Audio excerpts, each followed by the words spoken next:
तो दोस्तों, एक बार फिर से आपका स्वागत है आपके चैनल किटो एक्सप्लेन्ड में। जैसा कि आपने मेरी लास्ट नॉवल वीडियो में देखा कि कैसे जू संशी ने लिंगलुओ एकेडमी के सभी मेंबर्स को अकेले ही पेल दिया था, और उस वीडियो में आपने 1000 लाइक का टारगेट भी कुछ देर में पूरा कर दिया। इसीलिए लेकर आ गया हूँ इसका अगला पार्ट, जिसका लाइक टारगेट होगा 1500 लाइक्स का। जल्दी से पूरा करवा दीजिएगा। लाइक्स पूरा होते ही वीडियो चैनल में अपलोड हो जाएगी। तो अब चलते हैं इस वीडियो की तरफ। इस पार्ट की शुरुआत होती है और हम टीचर को देखते हैं, जहां वह जैसे ही युहाओ और वोंगडोंग के रूम खोलते हुए कहती है, युहाओ चलो चले, हमें आज बाहर जाना है।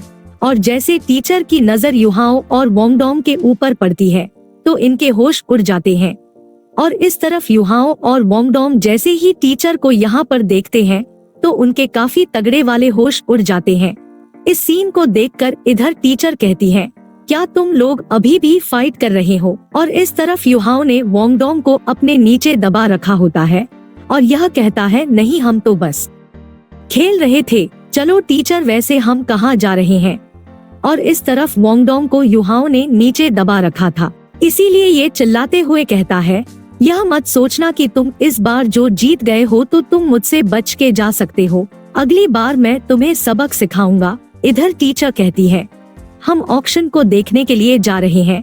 तो यह सुनकर वोंगडोंग मना करते हुए कहता है, मैं नहीं जा रहा, वैसे भी वहाँ पर खरीदने के लिए क्या है, और आप लोग तो सोल स्पिरिट वेपन को देखने जा रहे हो ना, जिसे इस टूर्नामेंट में यूज कर सके। और मैं पहले ही बता देता हूँ कि मैं किसी भी तरीके के सोल स्पिरिट वेपन को यूज नहीं करूँगा। और तभी युहाओ वोंगडोंग से कहता है, वोंगडोंग हमारे लिए बड़ी बड़ी बातें करने का समय नहीं है, अगर तुम ऐसी बच्चों जैसी हरकत करते रहे। और इतना कहते ही युहाओ इसके ऊपर टूट पड़ता है और काफी जोर जोर से दोबारा गुदगुदी करने लगता है। इस वजह से वोंगडोंग काफी जोर से हंसते हुए कहता है, तुम कुछ भी क्यों ना कर लो, मैं नहीं जाऊंगा। और इन दोनों की ऐसी हरकतों को देखकर टीचर मन में कहती है, ये सच्ची में बच्चे ही है। जिसके बाद हम हाल में सभी को देखते हैं, जहाँ पर जू संशी लड़कियों की तरह एक्टिंग करते हुए कहता है, टीचर हम इतने लेट कहाँ जा रहे हैं, और मुझे लगता है कि हमारा पार्टी में जाना जल्दी हो जाएगा। और इस तरफ बेबे कहता है, जू संशी तुम्हें ऐसा करने की कोई जरूरत भी है क्या? जिस पर टीच खुश होते हुए बताती है, आज रात सोल स्पिरिट वेपन्स का एक ऑप्शन होने वाला है और मैं तुम लोगों को वहाँ ले चलूंगा, जिससे कि हम लोग सूटेबल सोल स्पिरिट वेपन्स को ले सको। और तुम लोगों को यह मेरा आइडिया कैसा लगा? इधर टीचर की इस बात को सुनकर सभी का मुंह उतर गया होता है और वोंगडोंग कहता है, हमें किसी भी तरीके के सोल स्पिरिट वेपन्स की जरूरत नहीं है। और इनके एक्सप्रेशन को देख टीचर निराश होते हुए मन में कहती है, ये तो वैसा ही हुआ जैसा कि मैंने एक्सपेक्ट किया था। और क्या इन सभी को सोल वेपन इतने बुरे लगते हैं?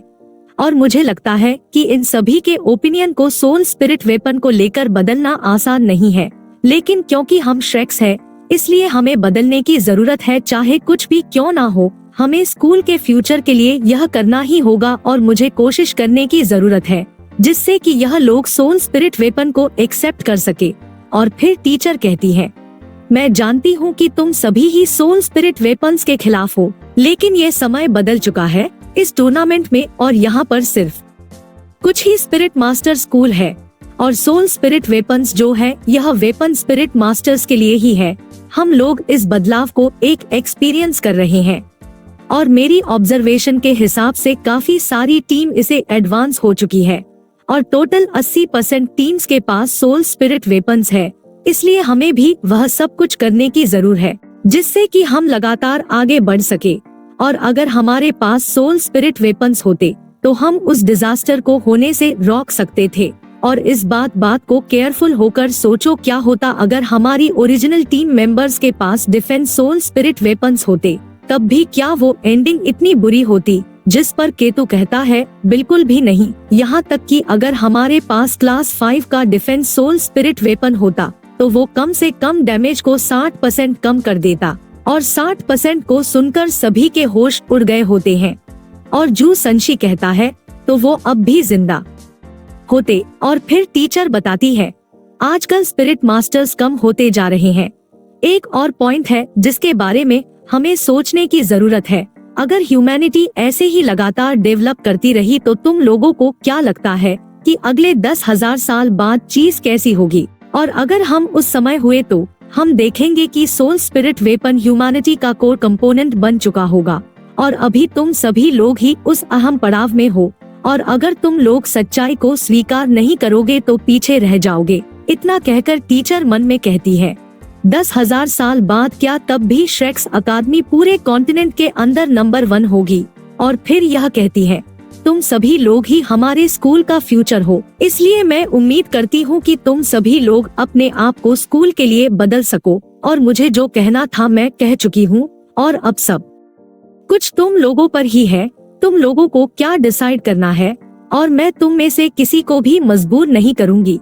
और फिर टीचर ऊपर की तरफ देखते हुए मन में कहती है, तुम लोगों को जाना है तो चले जाओ, लेकिन मैं वो सब कुछ करूँगी जो मैं कर सकती हूँ, जिससे कि श्रेक्स लगातार स्ट्रांग बना रहे। तभी बेबे कहता है, मैं टीचर की बात से सहमत हूँ, इसलिए मैं भी खुद को बदलना चाहता हूँ। और टैंक क्लैन ऐसी हालात में इसलिए है क्योंकि वह समय के साथ बदल नहीं सका। और टैंक क्लैन के एक पीपल के तौर पर टैंक क्लैन को रिवाइव करने वाली बात सिर्फ बात नहीं है, और इस चीज को सच्चाई में बदलने के लिए मैं अपने आप को बदलना चाहता हूँ।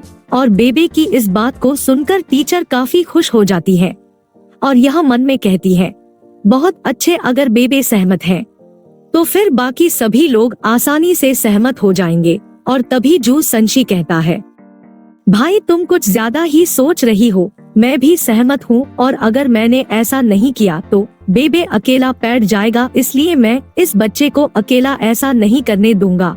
और तभी जियाओ जियाओ को कहती है, मुझे भी कोई दिक्कत नहीं है टीचर, आपकी यह सब कुछ बताने के लिए आपका बहुत बहुत धन्यवाद। और इस तरफ युहाओ कहता है, टीचर आपको हमसे तो पूछने की कोई जरूरत नहीं है। और वहीं दूसरी तरफ केतु कहता है, हाँ हम तो काफी पहले से ही सोल स्पिरिट वेपन्स फैसिलिटीज की तरफ है।